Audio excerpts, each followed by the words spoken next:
on Sunday, man? I know you're nervous for the Rams, but you got to be a little enthusiastic after being there. Bro, that game atmosphere was ridiculous. The energy, the electricity. That place was rocking. Anyone was there, and a lot of the Super Buck fans were there too. The Bucs. Tampa Tones. We are joined by lead goon tonight, host of the Pat and Aaron show of WDAE, Pat Donovan. And it sounds like Stunna is bumbling a little bit. Going to put him on mute for a second until that gets a little cleared. But we're joined by Pat It looks Donovan. like Stunna's hanging out with Cheech and Chong in a car with the windows up or something over there. It does look like you got a little... No, my camera's broke.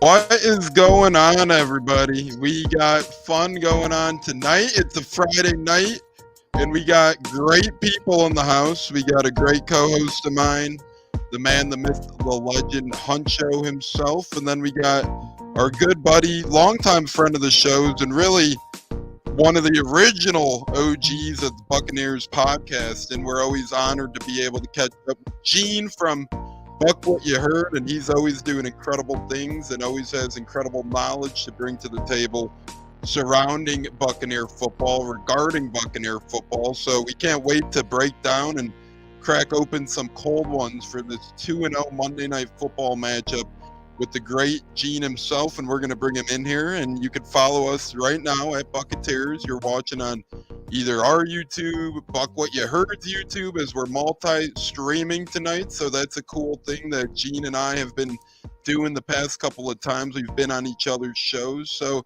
it's always fun with Gene, and we're looking to continue that fun tonight. And I'll let him speak some now. Gene, how the hell you doing, brother? Welcome in, and always an honor to talk Bucs ball with you. Man, thank you for having me on. I love the show, love the content, and again, this is a little bit more, to me, this is a lot more entertaining than, turning on the TV and, watching some of the networks and the stuff that they try to push. I love that you're invested in this team, and I appreciate your work. And Gene, I wouldn't be lying if I said half the reason why I'm podcasting for the Bucs right now is the likes of you and other great podcasters, and you got some good ones to look up to. It helps out a lot. So I appreciate you, and I appreciate you giving us time as always, brother. We're going to always make time for you guys, man. I know you do, man. Some other guys dusted me. No, I'm kidding, but always an honor to have you here, brother. And we talk wrestling as well, so you're not a one-trick pony either. that's for dang sure. Oh no, man. I love wrestling, man. That's what's up. Absolutely. Huncho, I don't know if you're still wrestling with your connection or what, brother, but if you're there now, how you doing? And if not, well, it looks like Huncho might still be down. So it's Gene and Tones here for the foreseeable, and we'll get Hunch in when we can. But Gene, we're not going to waste no time here. It's Friday night. Oh, Huncho, you are here, brother. How the hell we doing? You figure out that wrestling match? Internet's a son of a gun sometimes, man, I tell you. It's always the great adventure, man, when you go live. I don't know. It's been kicking my ass all week. I feel like you're always ready to roll. Not you literally, but, for a podcast, people are ready to roll. Then something like that will happen out of nowhere right when the pod starts, like Gene said. So, fellas, it is Friday night. We got a big game on Monday night. 2-0. Gene, what are your thoughts so far, brother? Just lay some Bucs thoughts on us after the first 2 weeks of the season to this point. Do you have, are you glad with what you've seen so far? I'm really happy with, what we've seen so far from this team. It's a far cry from what everybody was saying at the beginning of the season, even before preseason, and people had pretty much written off the Tampa Bay Buccaneers. Had every poll I can think of that I saw, and again, I didn't go out looking for this. These are like on my Twitter line, X line, formerly known as Twitter, whatever you want to call it. But I see it and I'm like, come on, you guys can't be serious here. And I think the Bucs have a lot to prove this season. And everybody, for the most part, figured as soon as Tom Brady was gone, that was pretty much it for the Buccaneers. Shout out to Jason Light. I love Jason Light, and I want to go so far as to say I'm a Jason Light apologist to a point. But just what he's been able to do in his process when he came to Tampa, the cupboard was bare, didn't have really any talent there. And then he's outside of Levante David, maybe, what he was able to build, to get to the point where he's, winning a Super Bowl is just important to keep in mind. But just looking at this team and who you have, Antoine Winfield, Vita Vea, you've got JTS is playing good. Shaq Barrett, Superman, who had that catastrophic injury last year, and he's balling like he never got hurt. I mean, these are things that nobody was talking about this in offseason. Everybody's concern was, well, Tom Brady's gone. The offense is going to be trash. That's pretty much pretty much what people were alluding to. So the fact that the Bucs are going out here and they're proving the doubters wrong, they're silencing the critics. I'm cautiously optimistic about what we're seeing right now, and I'm happy. As a fan, I'm celebrating every game as we win. But, the next game, it's next team up, and you got to face them, and you got to get out there and execute.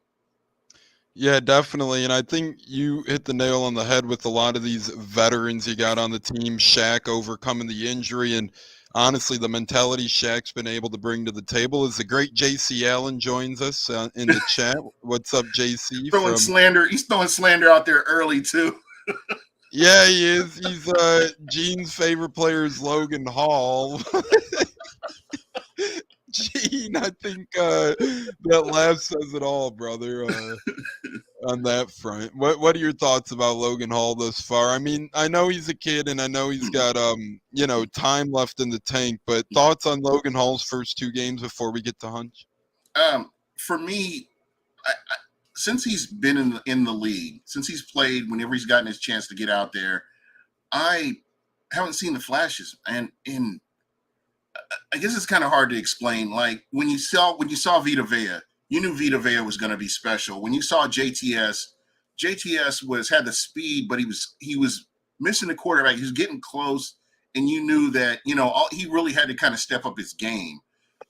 With Logan Hall, I know maybe he's a late bloomer. Maybe it may be year 3 for him, or year 4 before the speed of the game catches up with him. But he seems to get lost in the sauce when you're talking pass rush or the run game. And there have been a couple of plays that he's made, but he's been in the right place at the right time. And so I don't know. It just observation. I hope he does better, because you hate to see a draft pick wasted, and I'd love for him to be able to contribute, but we just haven't seen it. Yeah, I agree with you. Matt Riddle got released. Yeah, and we're gonna circle to that quick. Hunch, I swear we'll bring you in after this. But Gene, I did see, for you wrestling fans out there, Riddle, some allegations have been floating about him the past couple of months, and I'm not going to bring them up on here because I'm not TMZ. I don't know if they're true. I don't know if they're not true, and I don't like to spew the fake news. But let's just put it like this. Matt Riddle got caught up doing some stuff, allegedly. You guys could look it up. Everybody has a phone out there, and you could be the judge for yourself. So the release didn't really surprise me necessarily, because my new budget cuts were coming. Anytime you have a company merger, whether it's wrestling or whether it's, whatever it is, you're going to get some budget cuts. And sadly, the Riddle out of the ring situation had to be one of those reasonings of the budget cut. As Neil joins us, yes sir, one of our regulars. Neil, how it do, brother? Gene, Neil L. Quick thoughts on Riddle, Gene? I still believe in innocent until proven guilty. Mm-hmm. I'm gonna save anything that I have. I don't believe in the court of public opinion.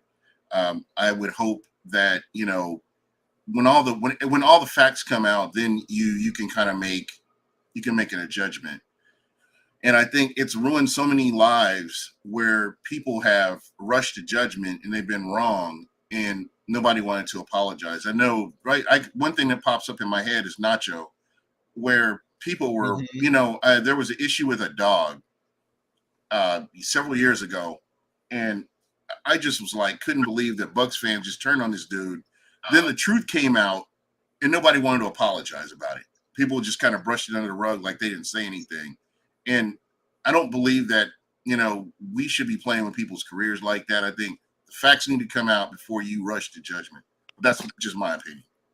I agree, Gene. And, that's the one problem, I guess, before we get to football. I swear football's coming. But that's my one problem with the WWE. I would say we've seen it time and time again where they release stars They don't that support have their people. No, I mean, look at Rick Swan. He was proven not guilty. He got released right away. I thought he was a hell of a wrestler. A little bit of a weird cat, Enzo Amore, but I think he ended up getting proven not guilty as well. Exactly. They released him, and the list goes on and on with those type of guys. So I understand I don't understand everyone's rush to judgment. I get wanting to save face, but you could keep Riddle around, kind of put him in the background, keep him under contract, figure things out. Like the Rays are doing with Wander Franco right now. Figure it out and see what the hell happens. Like the Rays easily could have shipped off Franco by now if they listened to the proclaimed allegations. But I'm glad they're not. I'm glad they're letting it play out, and I'm glad whatever ends up happening, I'll ride with that decision based on the evidence. 100%. Hunch, how the hell you doing, brother? Welcome in. I see you got your hat on tonight. You're feeling good. Happy Friday, brother. Man, it's been a long ass day, but man, we here, man. We always here, man. I'm glad to have you on the show, Gene. Missed you last time. You was great. You do your thing over there, man. It's great to have you on, man. We're gonna kill it. And I don't know much about wrestling now. When I was growing up, I was a big Stone Cold Rock, all that. But as I got older, I kind of lost it. But I'm all for it though. I love it though. Yeah. I mean, it's exciting and interesting. My kids love it. You gave me that OG WrestleMania shirt one of the times I came down to Tampa. Oh yeah, I did give you one too. Yeah, so that was love. I hope to see you this weekend, brother. I will be making the trek down around 8:45 a.m. tomorrow, and you know you're gonna see me. That's what I love to hear, brother. We'll have to have a couple toasts to some good football all weekend long. Between college and NFL, we got quite the pro slate, and then Monday we got a doubleheader. I kind of wanted to ask you guys this as well. Gene, it seems like we're moving more towards, I don't know if they're going to be permanent Monday night doubleheaders, but at least frequent Monday night doubleheaders. We had last week Monday night doubleheader. We have this week Monday night doubleheader. Then we have a week 14, I believe, Monday night doubleheader. So we went from back in the day we had no Monday night doubleheaders. And for the past couple of years, we had one Monday night doubleheader. Last year, they went to 2 Monday night doubleheaders. This year, we see 3. It seems like the trend's going in a certain direction. What are your thoughts on the Monday night doubleheaders, and do you think they'll keep increasing the games? I think the NFL is overcooking the grits, man, as my grandma used to say. And it should be one Monday night game. I don't like Thursday night football personally. I think the Monday night game and the Sunday night game are special games. Mm-hmm. And if you're playing in that game, you should be the only for that channel, you should be the only one on that platform at that time because these are special games. But they're watering it down to the point where they don't have the same meaning. Back in the day, a Monday night game was special. You playing on Monday night, that was important, that was special. But now when you got 2 games playing simultaneously, you've watered down the product. So I think greed is overtaking the NFL, and I think they're going too far with this. They should be taking advantage of these special games, propping them up, getting everybody hyped for these games. But it just seems like the NFL is going the opposite way, and they're just throwing another matchup out there. And to me, it waters down the product. Yeah, and Hunch, before we get your opinion, I wanted to say I agree with you 100%, Gene. And to me, if you're going to do it, not that I would still like it because I'd be asleep for the second game, but at least do like a, 7 Eastern and a 10 Eastern game or something like that, where, you have a West Coast team. Again, I don't want that, but if you're going to do a doubleheader, at least split it out so these cats get their own primetime feel. Kind of how they used to do on opening Monday Night Football. They used to do the West Coast late game and the East Coast early game. To me, it's a little too much fluff. It's like last Monday, it's like usually you're all invested into one game. I really didn't know what egg or what basket to put my eggs into last Monday. Obviously, the division game. But at the end of the day, the other game should have been more appealing. But it's a game of cat and mouse. Huncho, do you agree with Gene and me, or are you a doubleheader Monday night guy? No, I'm completely agreeing with you too, because I turned on the game thinking it started at like 8 o'clock, like regular, and it was halfway through the first or second quarter. I'm like, what's going on? I didn't even know the game was on.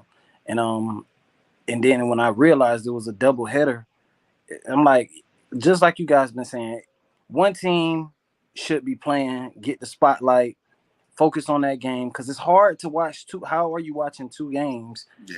It just takes too much to do all that. I think one team should play, get the spotlight, especially if you got a team like us playing the Eagles this Monday on the come up. That's going to be a great game, and for the world to see what we can bring and certain teams can bring to the platform.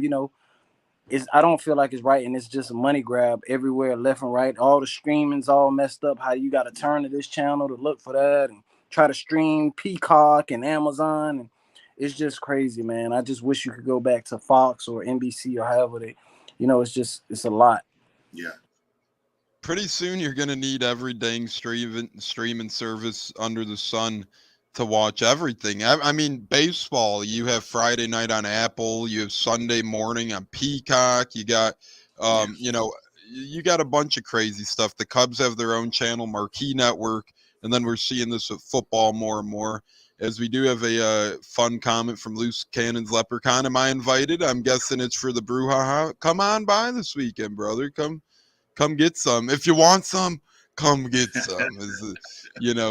The great WWE superstar once said. Surfing through the comments here, a lot of people agree with us. Bud says, I don't like Monday night games. Krillin says the Monday night doubleheaders are F. Donnie Pepin says he doesn't like Monday night doubleheaders. So it's a entourage of the same opinion. I feel like we're all on the same page, which is beautiful. Christopher has an interesting comment. I rewatched the Vikings game, and when Cansey was in the game, he was double teamed a lot. Plus, I had to see Levante David get ran over. I do want to bring up something. Christopher makes an interesting comment. Gene, we'll start with you here, go to Huncho, then end with me. Josh Caeppo, one of the greats at Pewter Report. He does a great job breaking down cap coverage. He does good film. Him. Yeah, he's a great guy, man. For those that don't know Josh too well, he really knows his stuff, and especially about the salary cap, but really about all of football. But I'm a big Josh guy. He's a great dude. He's one of Pewter Report's greats. But he went out. I was watching Pewter Report's pregame show last week with Matt Matera and Josh Caeppo, and Josh said that Cansey, in his opinion, is already our best pass rusher from watching the preseason film, or not preseason film, but from watching his college film and from getting to know him in the little bit of time he was in training camp, and then just a couple of snaps against the Vikings, as Christopher alluded to, they were already double teaming him. Gene, what are your thoughts on Cansey? I know we haven't seen a ton of the kid, but it's really hard not to be excited for him. I was just going to say that, and this is a great example of what I was talking about, a player that's special. When you look at Logan Hall, and I'm not comparing the two, each guy has his own way of doing things. When you look at Logan Hall, I just don't see special. I see a guy that is at best serviceable. But when you looked at Cansey, the first step, hand placement, just what he was doing, and I believe that he's NFL ready. You heard people talking, about him at the draft, and the comparisons that are made. I think that comparisons do a disservice to players. I would just like to say this kid he's on a trajectory to really, really do something if he can stay healthy. So just what you saw out of him right out of the box, man, is just great. I mean, that's what you want, and it gets the fans excited. And I didn't see him as a liability in any of the phases of the game. But again, it was just a sample size. Eventually, we'll get to see him on a regular basis. He's somebody that I'm definitely looking forward to making contributions. I mean, you got Cansey next to Vita Vea, man. You can't. I would love to see that in this Philadelphia game. Unfortunately, with this injury, you want him to come back 100%. I'm looking at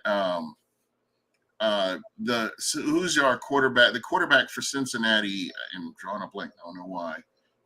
Burrow. Joe Burrow with the calf injury. And it's, soft tissue, but they're being cautious with him and they're not rushing him back right away because you want him on the back end of the season. And I'm thinking, like we saw with Vita Vea, his rookie season, he got hurt in preseason. And, when he came in, he was able to make an impact. So I think you're kind of seeing something similar here. And I hope that, what we're seeing from him, he continues to improve.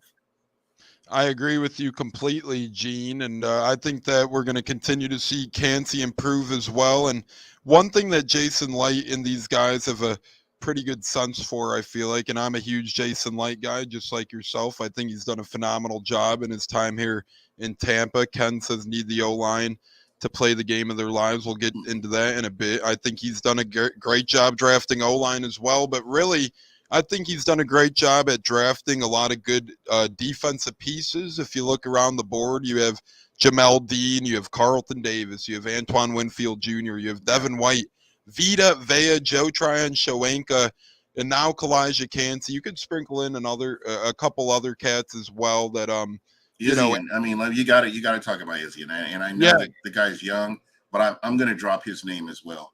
Exactly, and that's a UDFA, so that's even all the more so impressive. That's a great mention, Gene. And then at the same time as Izzy, I would throw in Anthony Nelson as another good draft pick. So I think Cansey's going to fall in line with these good defensive draft picks. I think that he's going to prove that he was worth the first round pick. And a couple of GMs actually said that they had him higher up on their boards, even more so than where the Bucs drafted him at. So all good stuff there. Hunch, your thoughts on Cansey? Do you agree with Gene and I? Is it's going to be a fun performance when it's showtime for the big guy?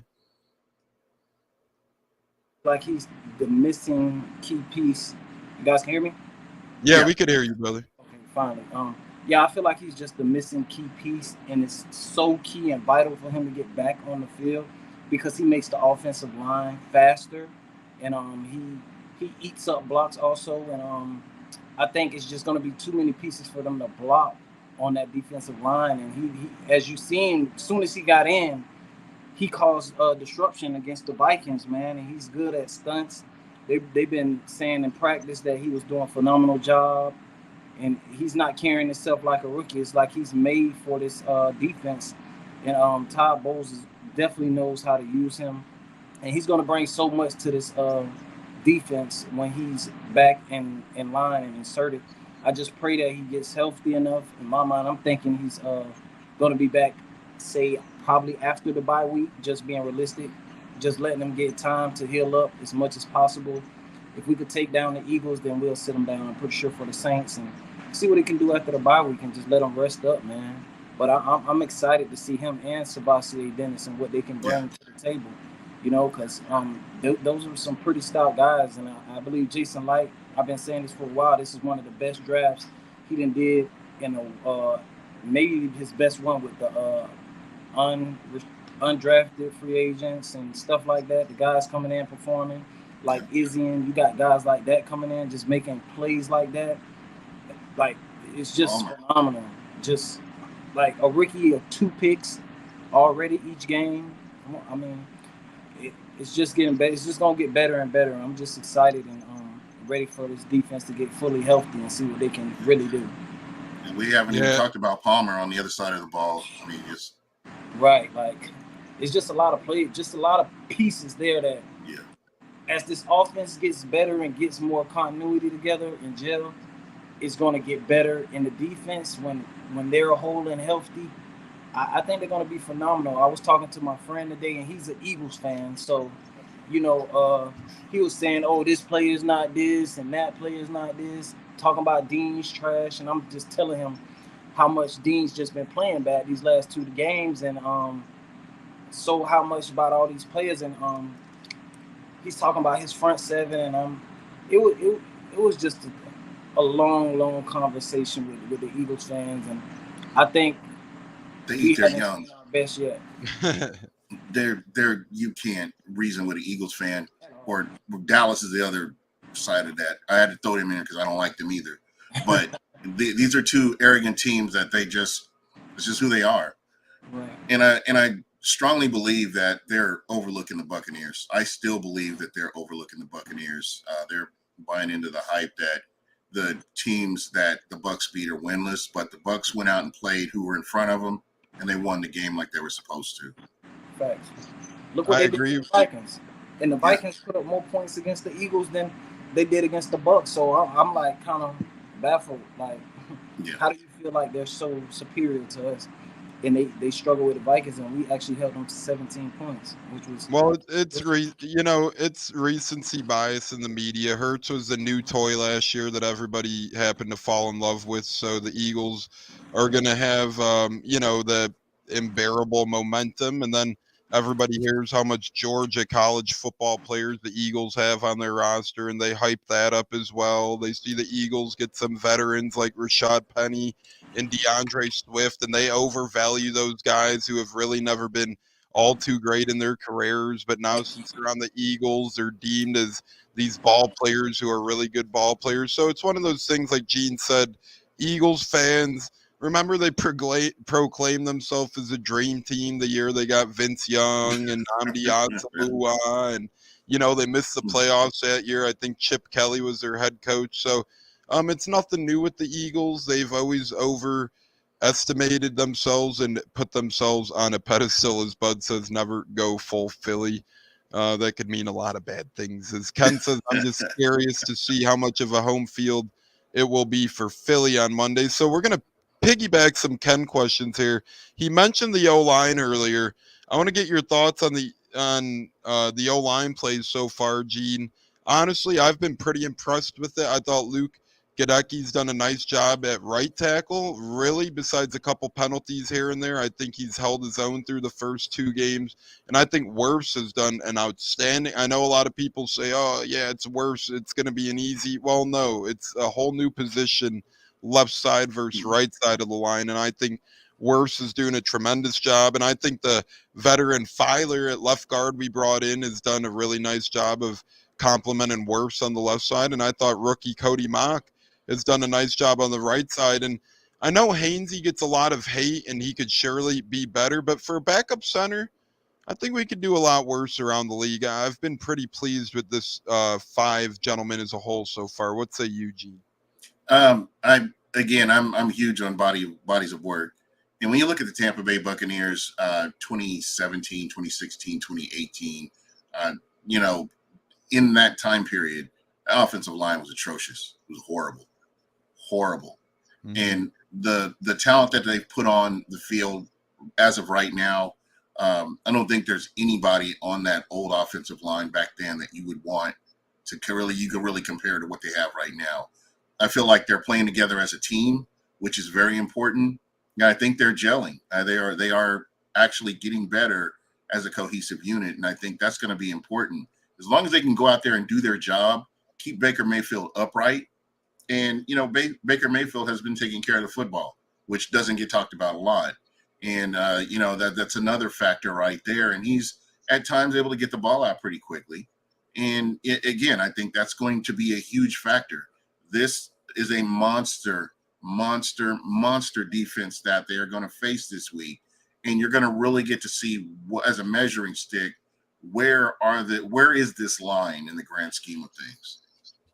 Yeah, I agree with that completely. This week will be a great measuring stick. When you look at that Eagles front 7, it's really mind-blowing how many. I think they have 7 former first-round picks on, rotating in their front 7 in general. So they got a lot of bodies out there. They got a lot of depth out there, as you alluded to. This is going to be a good test for the Bucs. And to me, like you said, growing up watching some of those offensive lines, I mean, oh man, it was just and we're not even terrible. talking about the Mark Dominic era, don't Oh, get me started on that.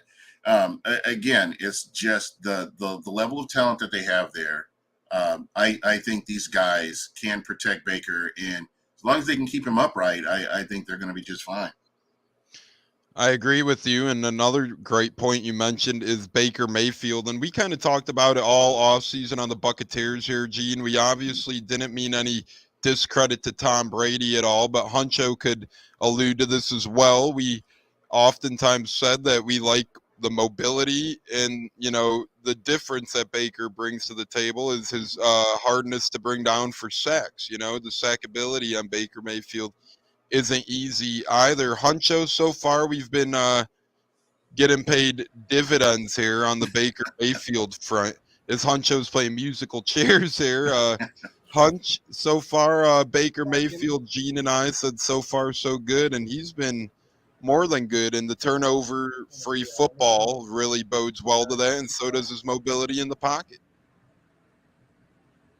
I think Hunch is figuring it out more so. Okay. But I do want to say that I'm pleasantly surprised with what we've seen from Baker Mayfield. I think, again, it's that marriage, that Dave Canales marriage with Baker Mayfield and his abilities. They go hand in hand. The way and real Bucs talk. If you go back to some of their older videos, they talk about the simplicity that Dave Canales' offense brings to this Bucs offense. I think it's important too. I don't know if you guys noticed it. You didn't see confusion. I mean, you had undrafted free agents, rookie free agents out there. You had players that had never played in this system, and they all looked comfortable when they got out on the field. That's important right there because, you're giving confidence to a lot of these players to where they can go out and make plays. Mike Evans looked amazing. Chris Godwin has looked incredible when he's gotten a chance to get the ball, and he's a healthy Chris Godwin. So, again, I was indifferent when Baker Mayfield, when they announced that was going to be the quarterback of the Tampa Bay Buccaneers. I was like, oh, okay, whatever. Just kind of had to wait and see what he does on the field. But as I've said, I'm cautiously optimistic, and I really believe that, he will continue to improve. He's given us hope, just out of these first two games. And I think once we can see how he handles adversity, I think that's going to be the key as to where Baker drives his team to. I agree with that. I think it's going to be a battle of, he's going to get the adversity along the way somewhere. It's just how he handles that. And I think, I like what I see from him. I agree with you, Gene. I'm cautiously optimistic as well, but I will say I like what I've seen from the man so far. I was indifferent when we brought him in as well. I wasn't necessarily sure how good of a fit he'd be in here. I wasn't necessarily sure that he was even better option than Kyle Trask was, right? Like, we really didn't see what we had in Trask, and it's easy to be curious when you use a second-round pick on a quarterback that you don't really see a lot from, who has had a couple years learning under the likes of Bruce Arians and Tom Brady. It kind of makes you want to see that guy play eventually, but I'll say this. I'm not one bit upset nor disappointed, as we predicted a bunch that it would go Baker, and then, if he fumbles, he'll go Trask. I've really never understood the people that wanted to start Trask over Baker out of the gate, because to me, I think it's college affiliations. Yeah.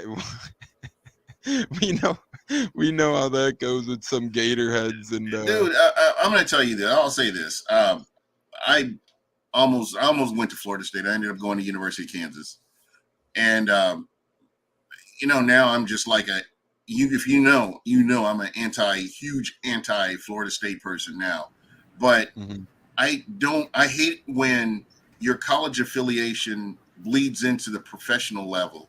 When if there's a guy that's good enough to help you win a game, then that's the guy you got to ride with him, or, you have to be realistic about their abilities or lack thereof. You have to be realistic about this. You can't just be hating on somebody because you want them to fail. It's like, I didn't realize until last year how many people hated Tom Brady because he played for New England. They didn't care that he's not with New England. He's with Tampa. He's helping Tampa to win games and do things that we haven't seen for I don't know how long. And it just boggles my mind how I guess some people rationalize their fandom. Not saying that there's anything wrong with it. Everybody is entitled to their way of doing things, but a lot of it just doesn't make sense to me. No, not at all, and I agree with you there, Gene. Hunch, I think we have you back now. Any thoughts on what we've been discussing and depicting over the past several minutes or so? I lost track. What was that with about? We've been talking about a couple things, what we've liked from Baker so far, how colleges affect the, thought process of certain players in the pros, the offensive line play, any of that you want to jog over? Yeah, I'm just to speak on Baker. I was actually watching a clip. I put it in the group actually earlier. He was on the show. I think it's called The Quarterback Room or something like that. He was on the show and he was talking about what drives him and what his situations was. And I think personally, we got Baker at the right time in his career because he can actually, he's been through all these offensive coordinators. So they've taught him so much and he had to learn and absorb so many routes, so many combinations, so many defenses, how they're going to attack him, to the point now he's at that level where he can call out certain defenses now, and he can call out certain things that defense coordinators are trying to run against him to try to stop what's going on. And he's now matured to that process. Like, he's seen it all. It's nothing he hasn't seen now in his career. And now when you got a guy that can actually adjust and know what to do and how to counter what the defensive coordinators are doing, I mean, he's a dangerous man. We got answers, like Dave Canales been saying. We got answers for what's drawing up. If the defense wants to attack you like this, we got answers for it. I mean, like he said, this is like a normal game week because the first game week you didn't know what Brian Flores was throwing at you.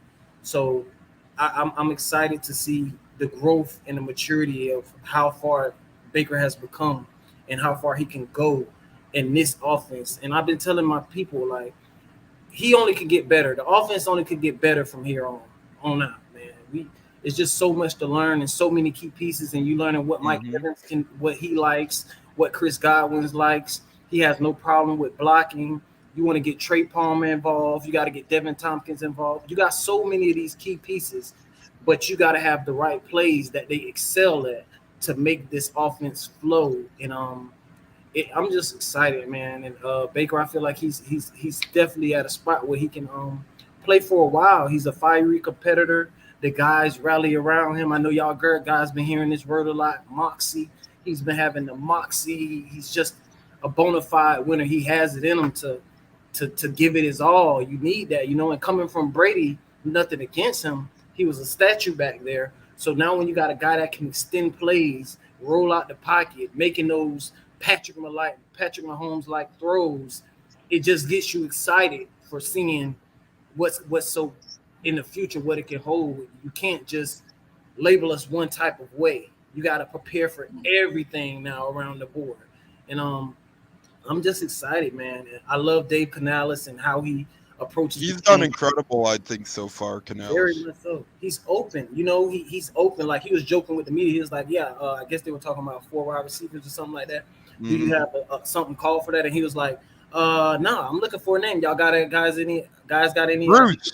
Like, Bruce. Yeah, you feel what I'm saying? Like, that's what we needed in an offensive coordinator, fresh stuff like that, and not no dickhead, excuse my language, dickhead that just think he knows everything about the game that doesn't have a job right now. You know what I'm saying? Arrogance. And I mean, it gets me hyped every week. I'm ecstatic. I'm like, I can't sit still the night before the game comes on. I'm like on edge, like I can't sleep.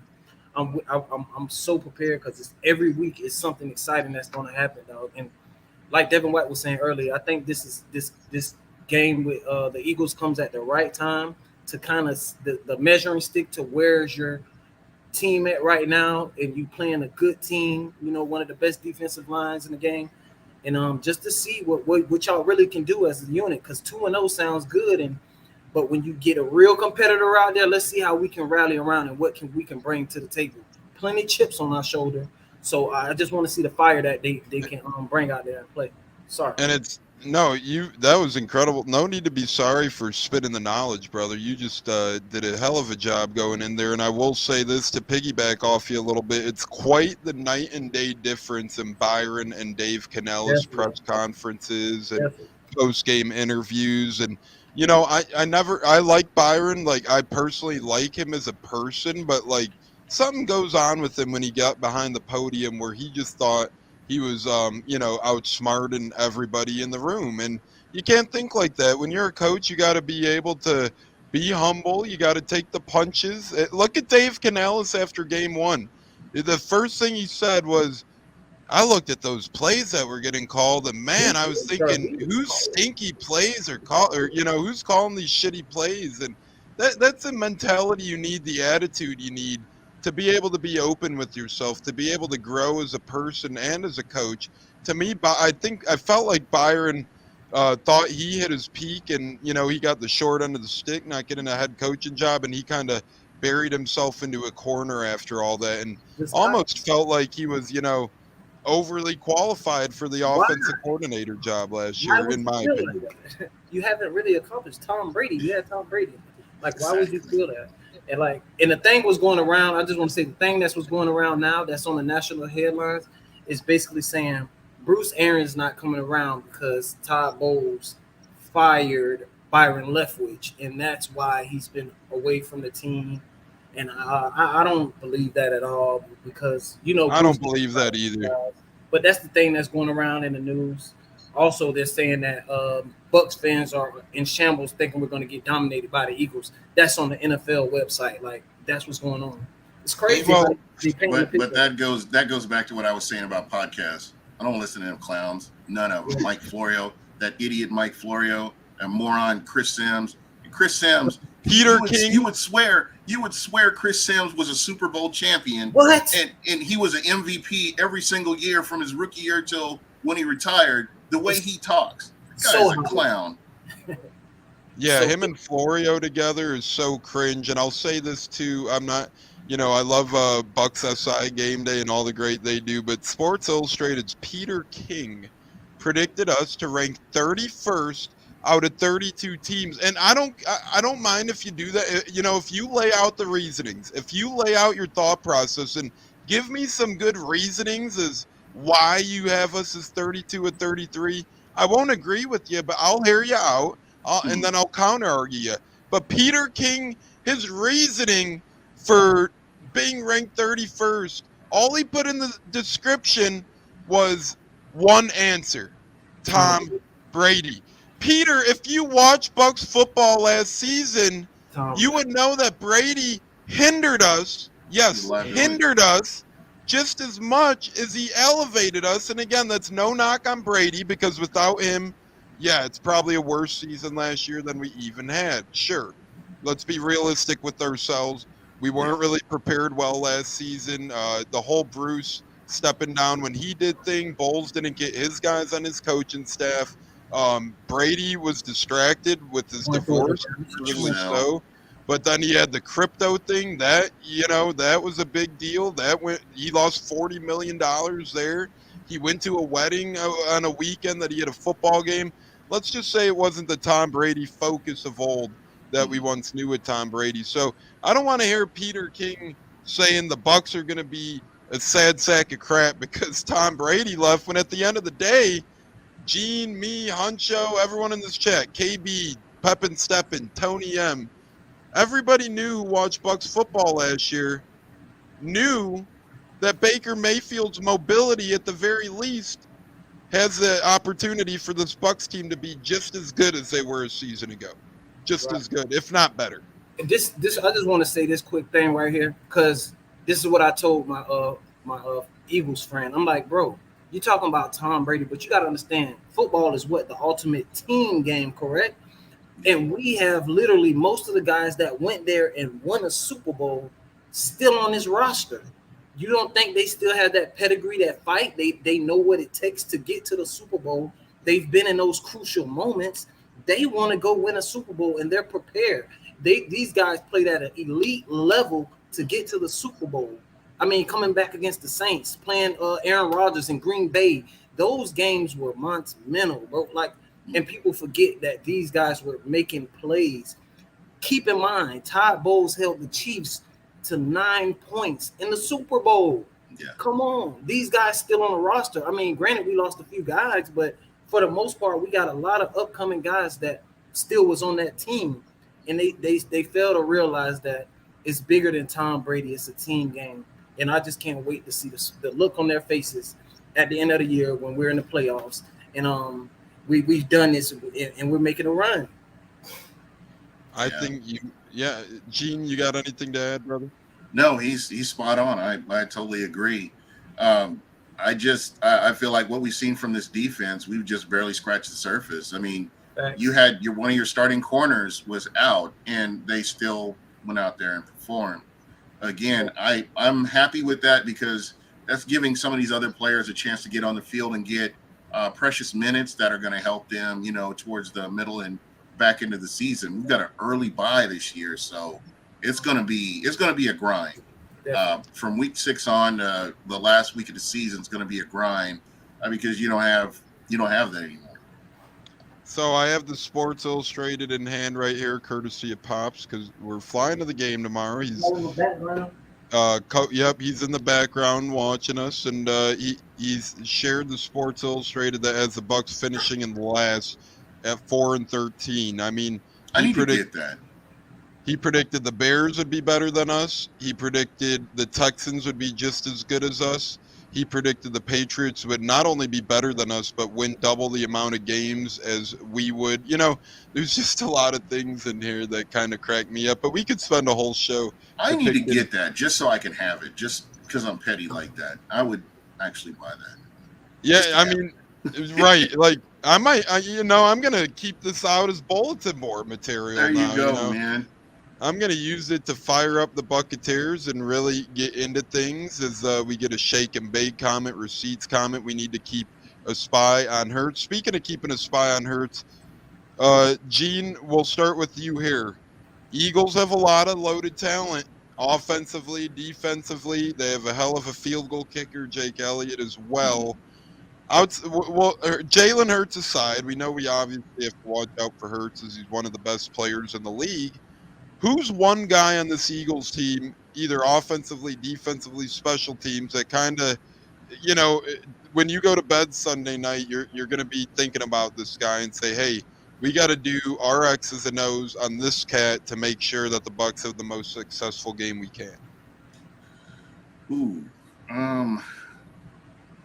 Maybe there's a lot of them, man. I know AJ Brown has been playing pretty good. He's a beast. What a trade that was for them. I think they gave up. He's been whatever they gave up for him, he's been incredible. Hutch, you know a lot about AJ Brown, or not really? I mean, AJ Brown, he had shitty not shitty, but he hasn't really been this year. He hasn't been AJ Brown of late. You know what I'm saying? Him and Hurts got into a little sideline thing on I believe when that was the last game or the game before one of them. I think it was the last game. They got into a little, you know what I'm saying? So they're not on the right page or something's going on. And I feel like we have the perfect players for them. Like, you got Carlton Davis. If he can come play, put him on I put him on Brown, of course, and let Dean deal with Smith and go from there. But I don't feel like it's going to be a blowout on their behalf from the Eagles side. I really feel confident in our team to go out there and perform, especially if we're playing in Tampa. Like, that's one of the major keys. I feel like that's going to help us also, believe it or not.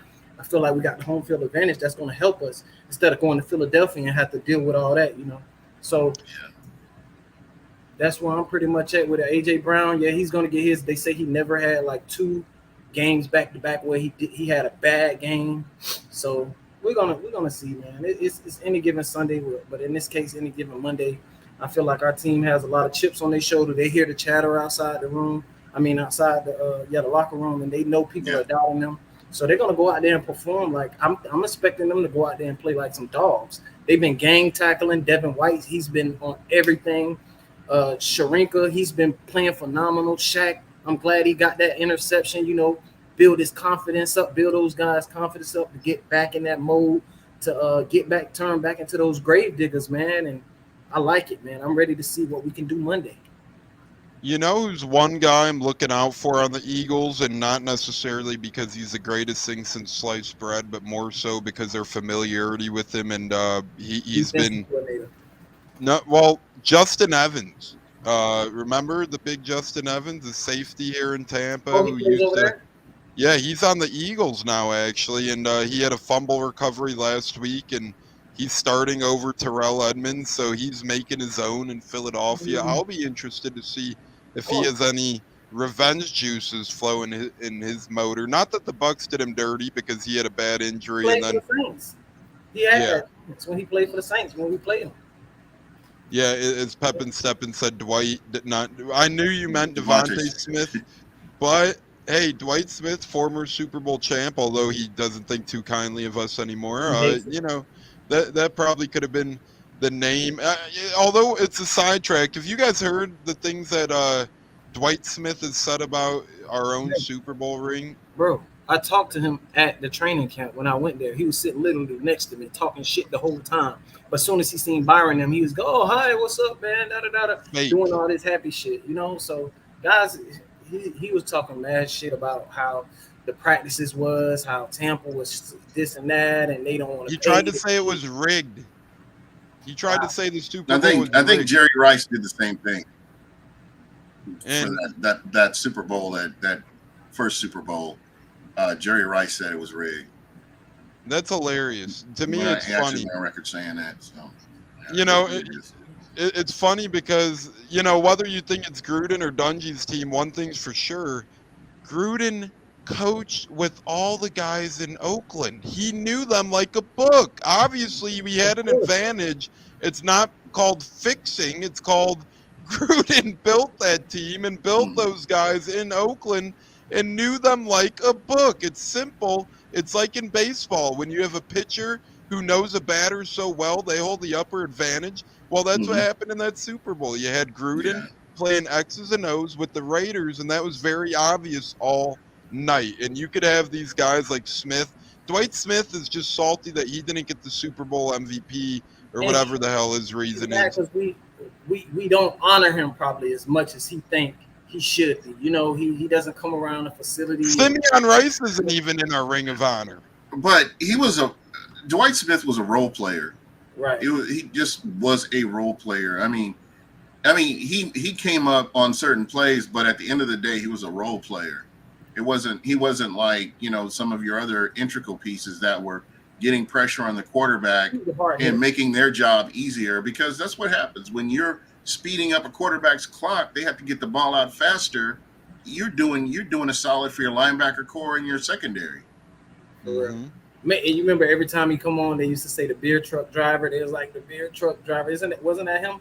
They're saying he got on, he was driving beer trucks or something, and then he did a walk on, and that's how he got on with the Bucs or something like that.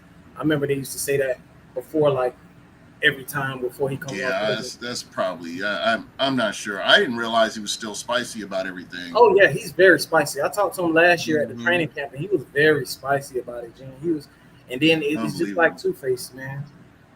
Two-Face. That's what makes me sick even more is the Two-Face part, right? It's like, why come around the Bucs and act like you're in good spirits, and then, well, really, you know, Simeon Rice is a Hall of Fame to me. He should be in our Ring of Honor, and he should be in the Hall of Fame to me. Simeon was a hell of a presence on the field, was a great player for us. Let me say this about Simeon Rice, and what a lot of people will not say is, I think Simeon Rice was ranked second when he left Arizona to come to Tampa. He was number 2 historically with sacks, and that was including the fact that he had injuries. He probably would have been number 1 had it not been for the injuries that he incurred on that team. So when he got to Tampa, everybody's like, you know, Tampa already had a stack. No, they didn't. No, he was one of the missing pieces on that defense, the way he was getting around to get to the ball. And he just doesn't get the credit he deserves because you had all these Hall of Famers on that team. But I still believe if Simeon Rice doesn't come to Tampa, they have a different look about him. Oh, yes, most definitely. That guy was something special, off the edge. You couldn't really stop him, man. He reminded me of Michael Bennett when we had Michael Bennett. He was Michael Bennett. He came off the edge. They looked similar, and I'm just still salty that we let Michael Bennett walk like that. Rockstar GM. That's a different conversation, right? But yeah, good old Mark Dominic. Yeah. Hey, and you know what I love about Simeon Rice before we get some score predictions in is I know Neil is dying for those. He went to U of I. He was honestly probably the best defender that, U of I's yielded in quite some time. So, and, Simeon's a local guy here for high school, college ball. He's always been a great guy and kind of, a quiet guy. Maybe that's why he doesn't get the credit he deserves too, right? He's not always flapping his lips in the wind and talking nonsense. So, all in all, that Bucs defense, the 2020 Bucs defense, and now I love our defense now in 2023. Obviously, I think we could beef up some of the depth a little bit, especially the secondary depth. But Christian Izzian, man, he's showing a lot of heart and hustle, and I kind of just want to talk about Bucs players to look out for. Is it Izzian? Is it somebody else for you guys? Give me one offense and one defensive Bucs dude you got ready to break out to the scene on Monday, Hunch. Oh, all right. On offense, who I'm gonna go with, I'm gonna say Hall. I mean, not Hall. I'm tripping. Yeah, don't say that. Palmer. Logan Hall trying out for tight end now. No, don't say that. No. Fuck that. No. I meant Trey Palmer. That's who I meant on offense. Yeah. And I'm gonna go with defense. I don't know if it's going to break out, but I think he's going to continue to do what he was doing, and that's JTS. I mean, I hope he can just keep going where he left off last week, man, and dominate. I love your picks, especially I think JTS is going to continue to pick it up. I think Trey Palmer will be effective. I'm not sure if it'll – I think he'll – a touchdown might be in his future. Let's put it like that. Gene – you going with Palmer, JTS, or you got a couple of other cats that are kind of keeping your eyes open? I'm actually going with a healthy Chris Godwin on offense. I believe that he's been consistent. It's time for him to break out. We saw flashes of that in the back end of the season, coming back from another player that's come back from a catastrophic injury, and he's been playing well and he's been playing consistent. I love what he's done. Mike Evans is a given. I kind of promised myself we already know what you have with Mike Evans. I wanted to pick somebody else, so I kind of went with Chris Godwin. And on the defensive side of the ball, I'm gonna go back with Michael Bennett. Geez. It happens, bro. It happens. It happens. Shaq Barrett. I wish he was here. Yeah, Shaq Barrett. Shaq Barrett has been. He's been playing amazing. I did not expect to see Shaq Barrett back 100% until after the bye. True story. I mean, just the type of injury he suffered, I've never seen. That's just you've got to be a freak of nature to get back on the field playing at a high level in that type of position and just doing it. Right. And props to him, and shout out to it's sad about his daughter and everything, and the motivation that he has. But I'm glad he's out there. He bounced back and he's doing his thing. So those are the two guys that I'm really looking forward to seeing. And one more thing, and I know we haven't really touched on it, but the Ronde Barber ceremony, I'm disappointed I'm not going to be able to get to see it live. That would have been just a dream come true. But under the circumstances. Yeah, let's talk about it now. Great bringing it up. We were gonna wait, but let's do it now. I'm sorry, I missed. No.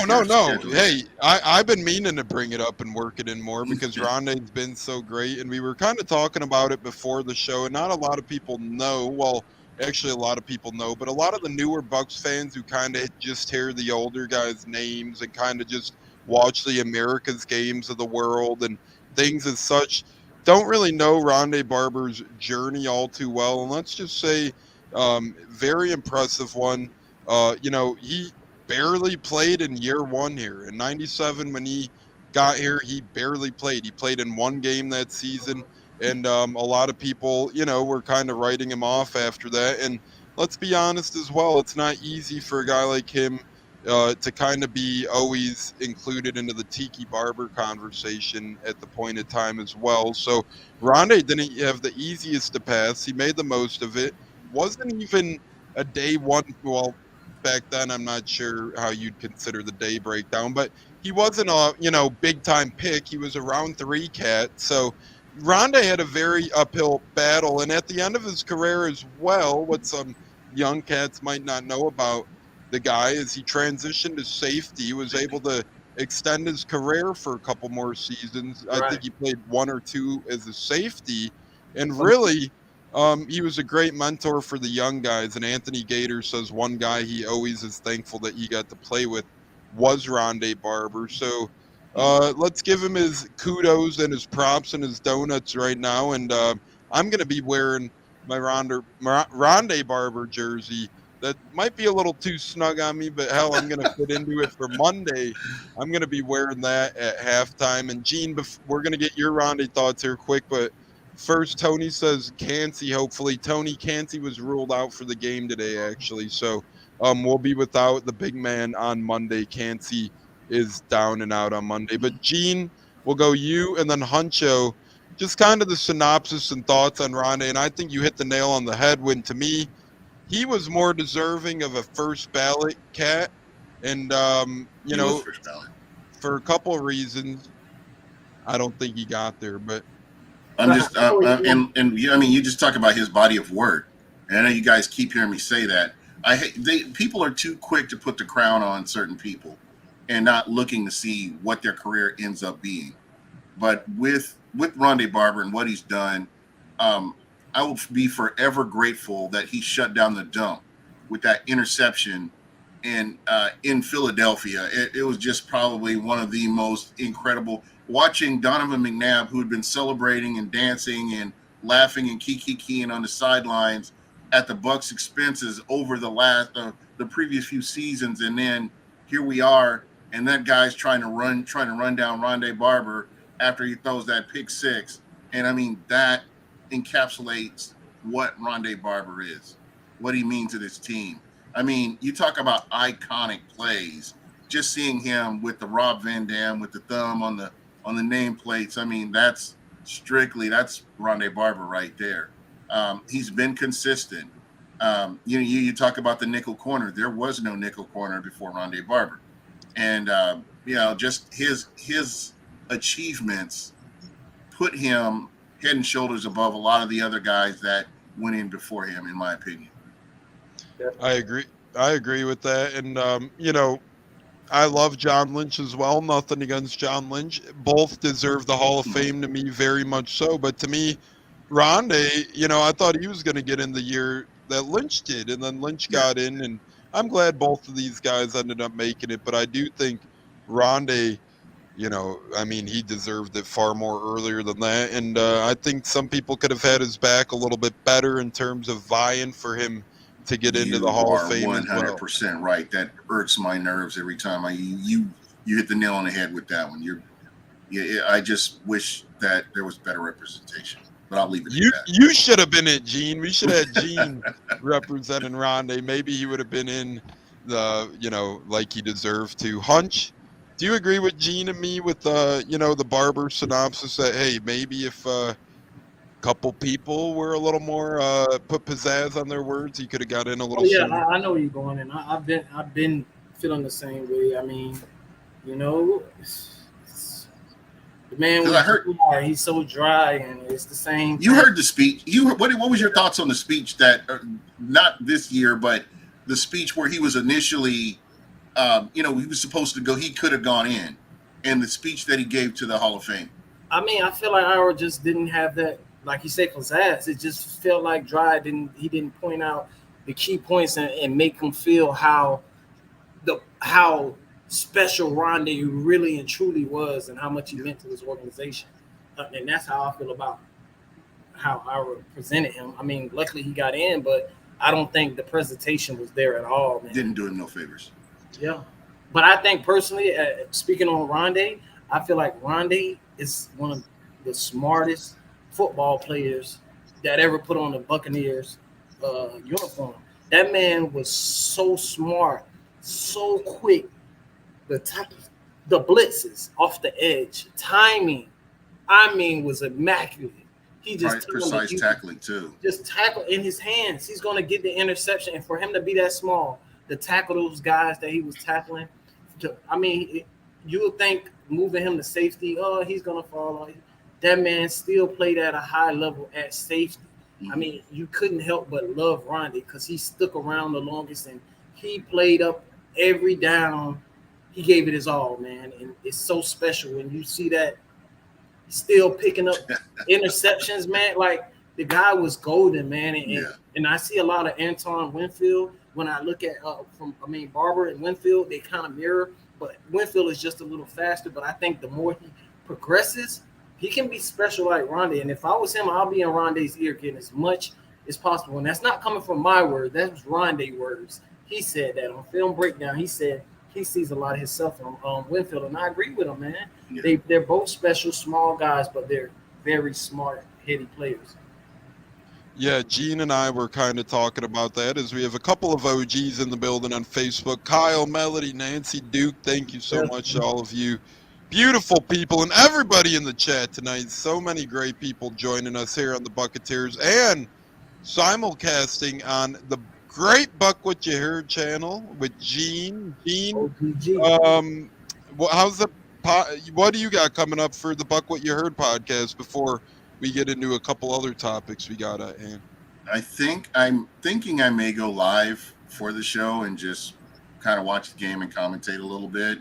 It's always fun to do, and I'll definitely open up the phone lines, and I'll open up the live stream where if somebody wants to come and jump on and talk about the game as well, they're more than welcome to. The one thing that I will say that I love about this arena that we're all in is that this is something that you can get fans involved. I think fans lack a voice when it comes to your major networks and a lot of your major entities. Even some of they're even like on the internet, there are certain places where fans really don't have a voice. They just have to listen to what's being told to them or whatever. I want fans to be involved. I want to give back to fans and say, hey, you know what? You don't have to sit back there and just listen to me in my madness. You can get on here and say whatever you want to say too. So I really want to get the fans involved a lot more this season because they do deserve it. They do deserve a platform where they can do that. And, regardless, there have been times where I haven't agreed with opinions, but it's still a safe place. And I want people to be able to, hey, if this is how you feel, it's how you feel.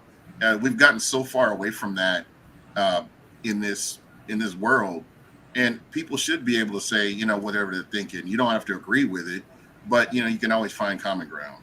Right. I love it. Gene, I think that's incredible that you said it like that. And, we try and do that here on the Bucketeers, Huncho, I, and the other guys. We get all the comments and we try and fluff them all up on the screen and try and get to them as much as we can because it's great talking with fellow Bucs fans about the game we love. And at the end of the day, let's all remember where we started from. And, it's just beautiful talking the game of football we love. And I'm always honored. I don't care who the hell you are. I'm honored that people take the time out of their day to try and talk football with me, try and talk football with us.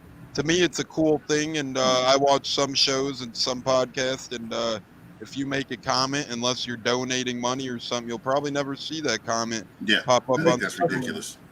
So, it's one of those things where I agree with Gene. We have a beautiful platform, and we really have to do our due diligence and continue to give people love and show them some love. So, Gene, I think that's cool, man, that you're going to hop on during the game. If I wasn't at the game, I'd definitely throw you on and give you a call. I'm come chime in, Gene, for real. Seriously. Perfect, man. That would be great. I'd love to hear from you. Yeah, I'll be here. Just so my co-host, he's going to be at the game, slamming back beers. So I'll definitely be here. Can you tell by my belly I'm a beer guy, or are you inferring something else there, Hunch? But no, you see him in person, you'll see a lot, man. You'll see him in person. Yeah. Poking the bear. That's how it goes over here. Hunch is always Yeah, I gotta showing poke me the fun. I love. gotta have fun. I like to poke fun and make fun. Have a little Yeah. fun. But that's what it's all about, man. That's Oh yeah, where it's nothing serious. It's just like you're having fun. Exactly. I get the business all the time from a lot of different people, but I Right. bring a lot of it on myself because I'll throw some shade and then walk away and act like I'm innocent and stuff. But Yeah. that's just this is how I am. But Yeah. I think again, I, man, this is why you look forward to the football season. And sometimes I have people from different teams stop by, different fandoms, and everybody's welcome. And again, that's kind of where I want I want that platform to be. Is like we want to reach out to everybody, not so much Dallas or Atlanta, but mostly And the everybody. Saints, for real, the Saints, fuck the Saints. Well, see, it is interesting. Your hatred for a football team is like me for Dallas. Dallas and Atlanta are interchangeable. Pretty much whatever. I don't have that animosity towards the Saints. It's Atlanta, and it's been Atlanta since we've been in the division with them idiots. Yeah. And thank God for Tom Brady putting them in the gulag with that Super Bowl win. And they've been quiet. They're trying to chip away now and get out there a little bit, get ahead of themselves, but eventually they'll let each other down. This team will let them down again. It'll happen. You're an OG, Gene. You're an OG, man. You're an OG. So yeah, I know you got them old rivalries. You know about them. You know about some shit, boy. Yeah. Man, that's like Chicago. I was glad Chicago lost because I hate Chicago, man. Chicago and Green Bay are two teams that but it's kind of cooled off since we're out of the division with them. Right. And now I got Atlanta, Dallas. I just hated Dallas just because it's Dallas. Yeah, Dallas fans are the worst. Yeah, they're delusional. It's their year. But don't worry, they'll get let down before the season's up. They'll get let down again. Almost definitely. They just took another loss. They took a big loss at cornerback. So we're gonna see. I don't, and I don't wish bad on anybody. That's the injury is horrible. I know I joke about that kind of stuff, but I wouldn't. If you've played the game or you've experienced any of this, man, just recovering from any kind of injury it's just a Herculean effort, man. It just takes a lot. It takes a lot out of you trying to do it. So I don't wish bad on no players. No. But like Jerry Jones, well, we'll say that for another conversation. But for the most part, just any player, I wouldn't wish it on.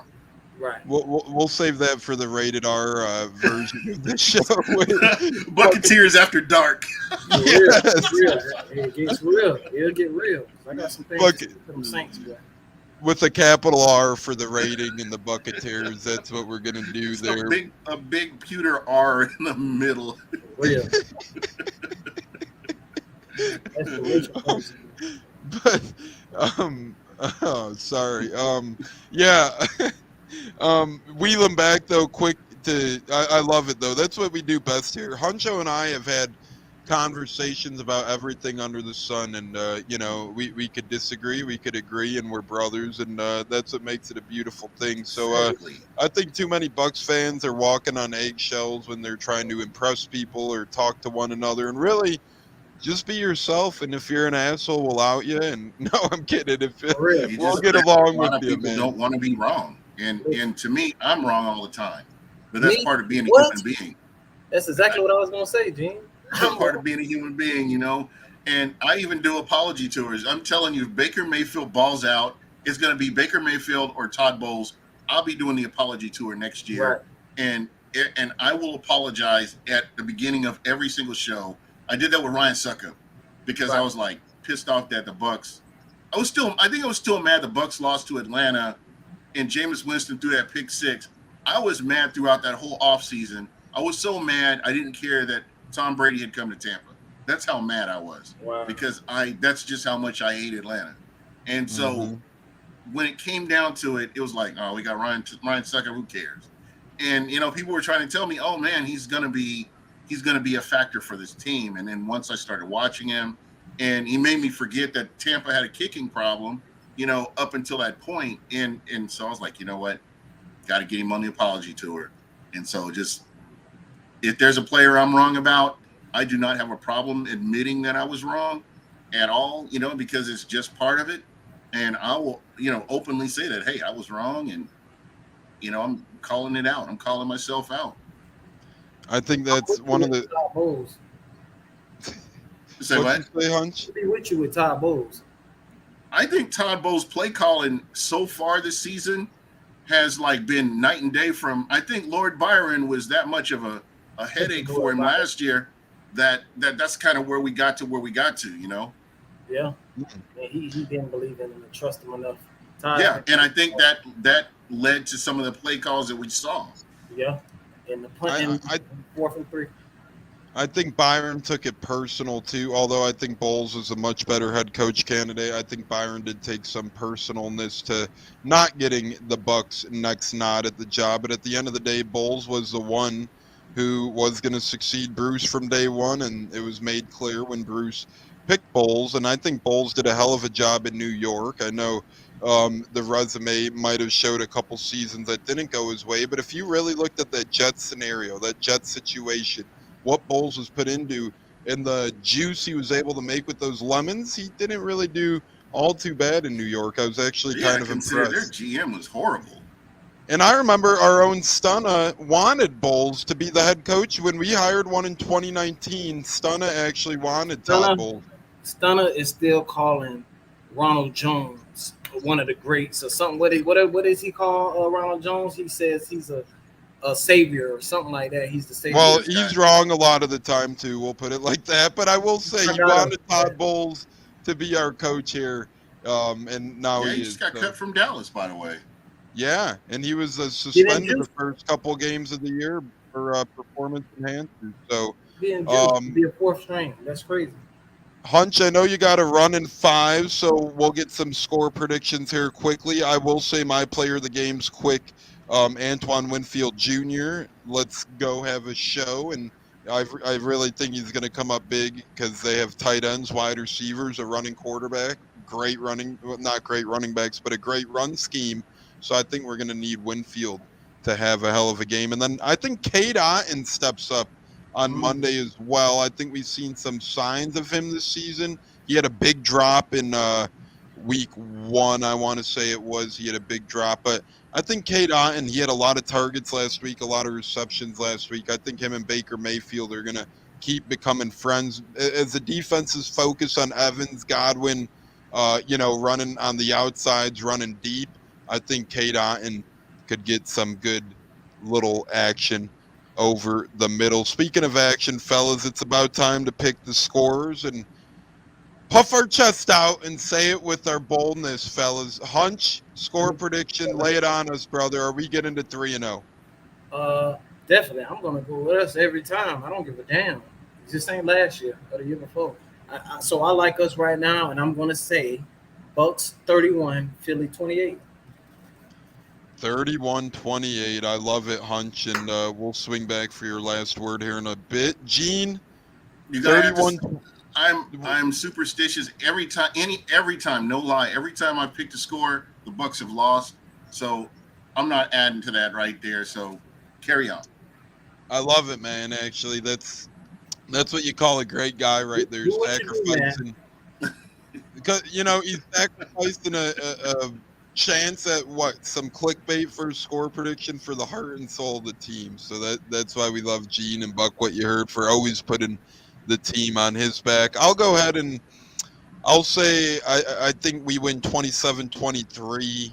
I'll have the Bucs upending the Eagles 27-23. I think we get a 4-point win. I think we play some clean, efficient ball offensively, and I think we're able to not only contain Hurts but bury the run game of the Eagles, force him to pass, and I think A.J. Brown is going to have some more bubble guts on the sideline as him and Jalen Hurts get over it and, continue to get argumentative with one another. But Hunch, I know you got to hop off, brother, as we'll go to me and Gene last here, but what's your one big thing in walk-off? We've already had an epic hour and 20 minutes before I got to start putting you gentlemen on the payroll. We'll get into some closeouts here in the last segment here, Hunch. What's your one big thing in walk-off before Gene and I take it home?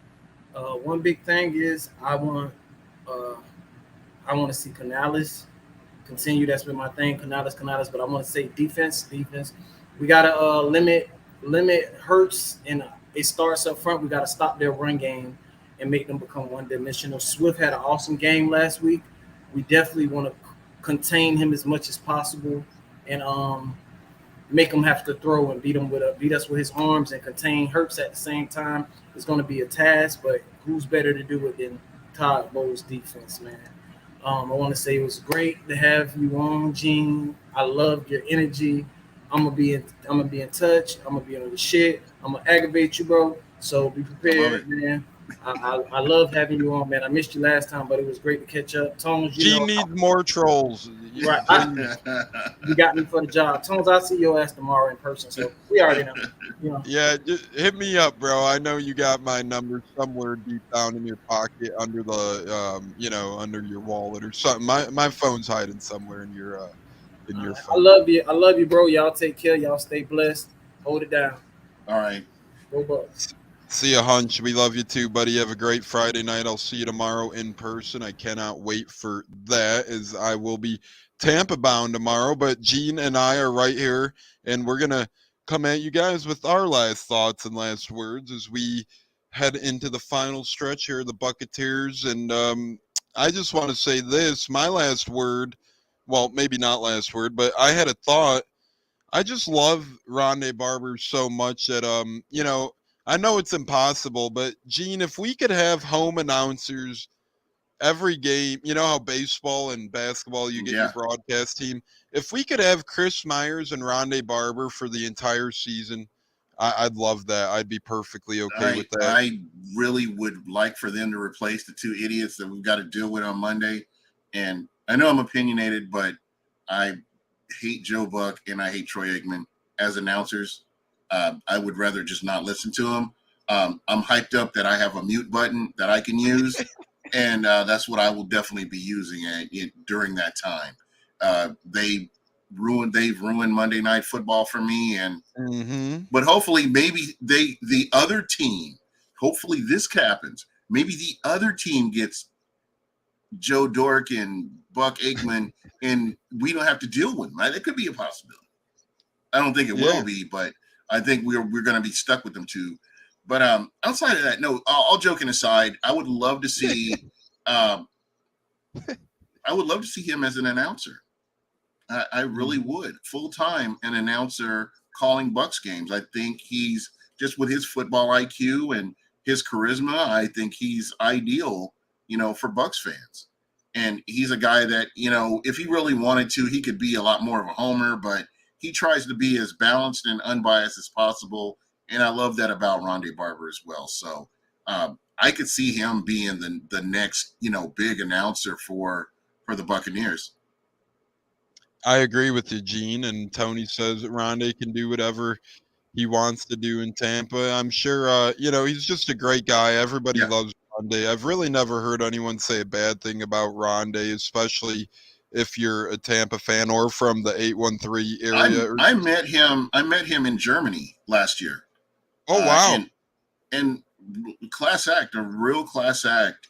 Didn't get to spend a lot of time with him because, again, he was getting ready to sit down to eat. And I just wanted to catch him because, people are people and they still want to be, their time respected. So it really worked out really good. I met him, Jason Light, and I met one of the Glaziers as well. So that was a phenomenal. Oh, and of course, Mike Allstott. But that was a phenomenal time going to Germany, and it was probably one of the proudest moments being a Bucs fan next to the Super Bowls. It's right up there, man. Just the atmosphere there. I've never experienced anything like that in my life. So, again, I'm just happy that he's part of the Bucs lore that we have that's continuing to grow. And Gene, I know it's far away still, but this off season we're going to implement. We've been thinking behind the scenes, and in the 2024 off season we're going to implement something called the battle plan, where we take Bucs fans and podcasters who have been to maybe not necessarily away games, but other stadiums to watch the Bucs play and kind of get the lay of the land and their game day experience. So I'd love to have you on to be able to talk about the Germany game Oh man, when the time comes. I could talk about that for hours, man. Like I said, that was the most hyped. I have never experienced anything like that in my life. You know how you hear the music, you hear the music at Bucs games. Everybody was singing the songs at the game, and it was loud. It was not like you had a few people here. Like, I'm just disappointed that Americans don't do this, but over there, everybody was singing. And when they did Country Road with John Denver, that just, I still get chills thinking about that, because they were singing. The Bucs had called, Tom Brady had called a timeout, and they were singing the song. Play started back again. They were still singing Country Road.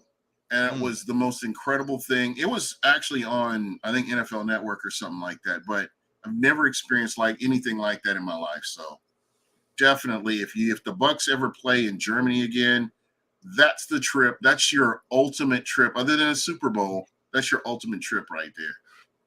And I think I'd love that. Maybe if they, well, I don't know if you'd go back, but maybe. Oh, heck yeah. The beer was incredible. Maybe we could get a good little crew if they go up there again and, have ourselves a little fun up there. Buck What You Heard and Buccateers collide out there in Germany. Yeah, it would be incredible. It would be definitely a good time. I just want to say I met Ronde as well, not as cool of soil as Germany, but I was honored. I met him last season before the Colts-Bucs preseason game. We were eating in the hotel, and out of the corner of our eye, we seen Bruce, Ronde, Chris Myers, and Tom Moore walk in. They just happened to have a nice dinner at Alamo's Steakhouse, and they were just having fun. They were being cool at the bar. They were talking to a lot of people, so I went up there, and Ronde and I talked a little bit. My lady and him talked about celebrity. Whatever show Tiki's on. And he was just a great guy. All in all, just a great guy. And I'm forever thankful for what Ronde has done here. But Gene, an hour and a half, brother. We could talk Bucs ball all day. What are your, before I have to send you over some Venmos, PayPals, Apple Pays, Google Pays, whatever the heck pay it is. It's been an honor, brother. You're welcomed on anytime. Yeah, and, I will definitely take you up on that too. I've loved the experience. I love the listeners. You have some great listeners out there, and again, just getting to associate with them.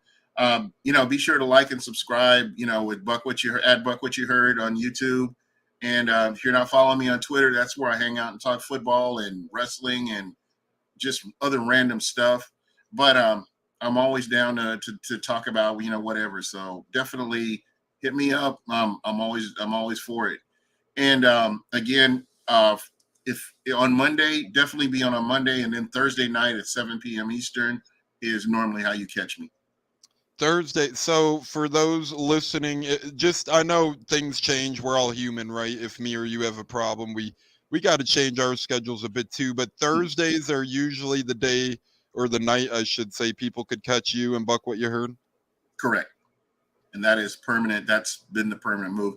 We were on Wednesdays forever, but it just got to be such a tough deal that it just seems like anybody that I work with, whether it's Michael Pless from Real Bucs Talk or KB when he's not traveling, just getting one of those guys on, it just seems like Thursdays worked out best. Yeah, it's funny how that works out, right? That's kind of how we ended up on Tuesdays. It just kind of played into, it fell into our laps. I tried Wednesdays, busy schedules, busy people. And as you said earlier, too, some podcasts are great and love working with each other, talking with each other, and, being friends with each other. And then some of them, as sad as it sounds, you really just don't want to be on the, it's just a whole crazy thing. But all in all, I'll be there every Thursday. I watch you all the time anyways. I was on a couple weeks ago, and it's always, I gotta get you on again, man. Yeah, I love watching you, KB. Plus, it's always fun. I remember when you had Tampa Sports Bay on back in the day. So yeah, that was a lot of fun. You always have some incredible people, brother, and you yourself are the most incredible in the room. So that jersey's awesome. Everything about you is awesome, brother. It was an honor to be able to chat your ear off tonight. I really do appreciate you joining us on a Friday hang out and talk some of what we love best, Tampa football, brother. There you go. Hey, man, be safe on that trip. Eat your Cuban sandwich. Eat one for me. Where do you recommend? I know everybody says, there's all the places, Brocadas, Colombia. Where would you recommend to get the Cuban from? Is your parting gift for me? I would go to Brocadas because I like devil crab. I like their devil crab. So I go there and get it there. There's the Tampa sandwich shop. I'll shoot you the address to that place. It's over in West Tampa. And you can't go wrong with a pressed Cuban all the way from over there. But, you may even want to go to Cacciatore Brothers, over in West Tampa. But I'll link you up with some stuff. I might have to sleep with a bib on tonight just thinking about all these foods and Cubans now, man. You got me really thinking. I can't wait to be there tomorrow. And I'm looking forward to seeing how your show goes on Monday. Once again, if you guys are interested, and if you guys are like Gene, myself, and Huncho and aren't huge on Buck and Aikman, feel free to join, put it on mute, and line up Buck What You Heard with the TV dial, and you could get yourself Gene and some other Bucs fans and potential guests to broadcast the game pretty much. So there we go. It's going to be exciting. It sure is, brother, and hopefully the final score is exciting for Bucs Eagles as well, as it's been wonderful here on the Buccateers. I think technically our 129th episode of the Buccateers. Nice. So, the numbers keep going. I don't even know if that's accurate anymore, but nonetheless, we've had a great honor going to battle tonight with Gene from Buck What You Heard. Gene, once again, brother, it's always an honor with you. It's been a true honor here tonight. And, Pops has passed out, I think, but he even said, man, what a great guy you are. So we all appreciate it, that. Really do. You guys could catch him at Buck What You Heard and keep up with him on Twitter as well, as he'll do. He's the most back and forth guy on Twitter there is out of all the podcasters. So for anyone out there that just wants to dip their toe in the water, get with Gene on Twitter and he'll be right there with you. On behalf of Gene and his great stuff at Buck What You Heard, it's been Tampa Tones, and it's been our buddy Huncho as well. And for Cats, A-Cats, Bucko, the Bruce, and Stunna, who couldn't make it tonight, they give their salutes as well. Fire the damn cannons. Go Bucs. 27-23. We're getting to 3-0 Monday. We won't be back Tuesday because it's a travel day for me. We'll readjust that to Wednesday for the Buccateers. We'll be back with you guys Wednesday. Make sure you catch up with Gene on Monday on the Buck What You Heard channel on YouTube. Thanks, everybody. Go Bucs.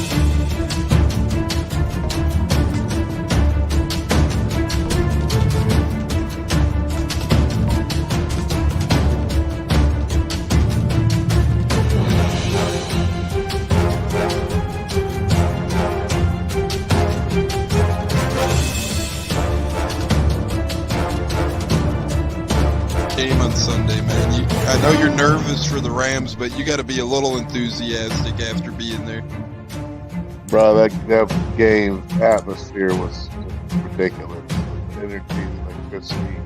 That place was rocking. Anyone was there, and a lot of the Super Buck fans were there too. The Buck. Tampa Tones. We are joined by Lee Goon tonight, host of the Pat and Aaron Show of WDAE, Pat Donovan. And it sounds like Stunna is bumbling a little bit. Going to put him on mute for a second until that gets a little clear. But we're joined by Pat Donovan. It looks like Donovan. Stunna's hanging out with Cheech and Chong in a car with the windows up or something over there. It does look like we got a little... No, my